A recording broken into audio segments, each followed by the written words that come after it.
but it still looked pretty bad. And in watching clips last night, people were saying this is really a big problem. And until we went in, if we didn't do the job, that place would be burning down just like the houses burned down. They were in big trouble last night, Peter. You know it. And the night before, and the night before that. And I feel we had no choice. I don't want to see happen what happened so many times in this country. I watched Minneapolis burn. Look at what happened in so many different parts of California. You take a look at what happened in San Diego. There's so many different places where we let it burn. We want to be politically correct. We wanted to be nice. We want to be nice to the criminal. And what you're doing is destroying the fabric of our life in this country. No, we did the right thing. We've been given credit by people that I would least suspect. Why I would say that some of the people that came in and said, thank goodness, they said, some of them, thank God that Trump got involved. And I'm very happy I got involved. And I think Gavin, in his own way, is probably happy I got involved. Yeah, go ahead, Peter. What do you make of the fact that he says, you want a civil war on the streets of America? No, it's just the opposite. I don't want a civil war. A civil war would happen if you left it to people like him. And I liked him. You know, I always got along with him. Never had a problem with him. But he's grossly incompetent. Okay.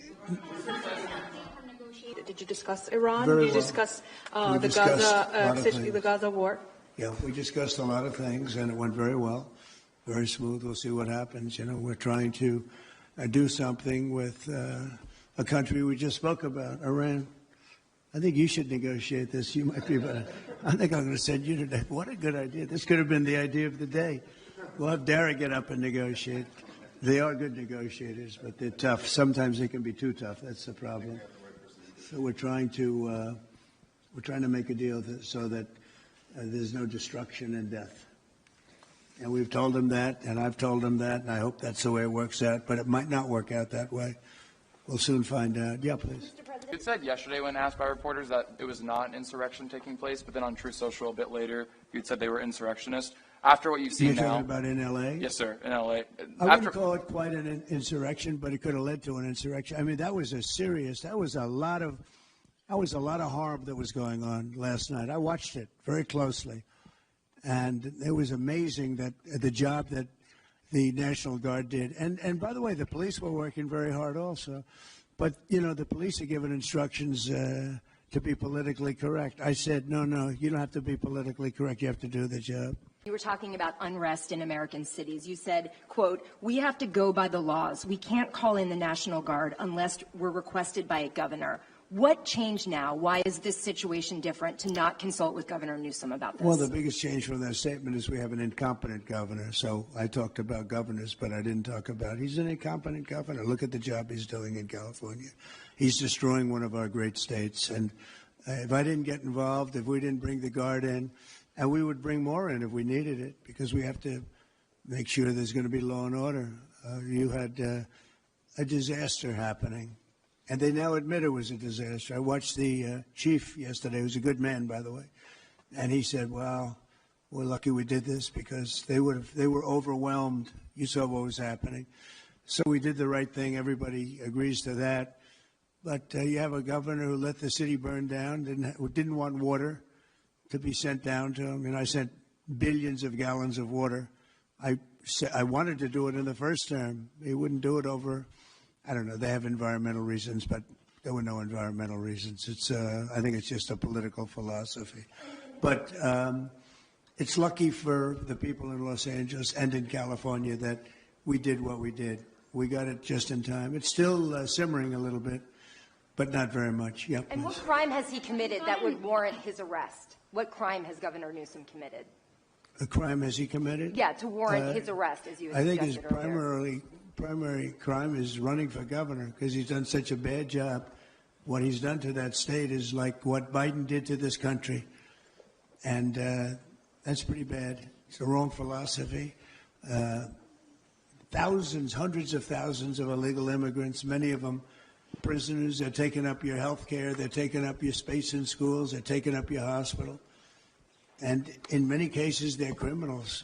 And we have to do something about it, and we're doing something about it. I want to thank the incredible patriots of ICE and Tom Homan, who has been incredible, and Kristi Noem, likewise incredible. The job they're doing, and it's like an unforced error. There was no reason for this. 21 million people were allowed into our country, and many of those people were criminals. And it's a shame. It's a shame, but we're getting them out. And I will say, I think it's a 95-5 issue, just like so many other issues, 95-5. And the Democrats lost an election in a landslide because they're on the wrong side of the issues. I mean, it's not even conceivable that somebody would do the kind of things that he did. And then, you talk about projects. They want to build a train going from San Francisco to L.A., and it's costing hundreds of billions of dollars more than they thought it was going to cost. It's not even believable. To Brad and to people sitting here, would you believe that a train, it was going to cost X dollars and it might be 100 times X? Speaking of Gavin Newsom, is he the right leader for California, considering how massive their economy is and all these U.S. investments coming in?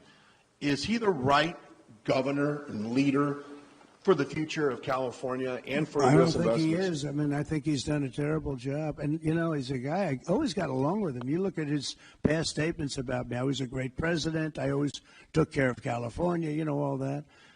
But I'm just talking on results. You look, he has the advantage of beautiful weather, maybe the best weather of any state when you think about it.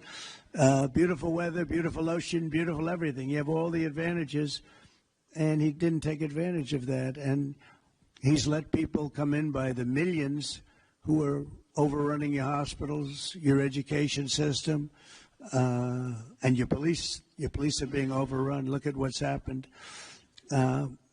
He should only be happy I sent in the military, because if I didn't send them in, you would have had a problem there, the likes of which we haven't seen in a long time.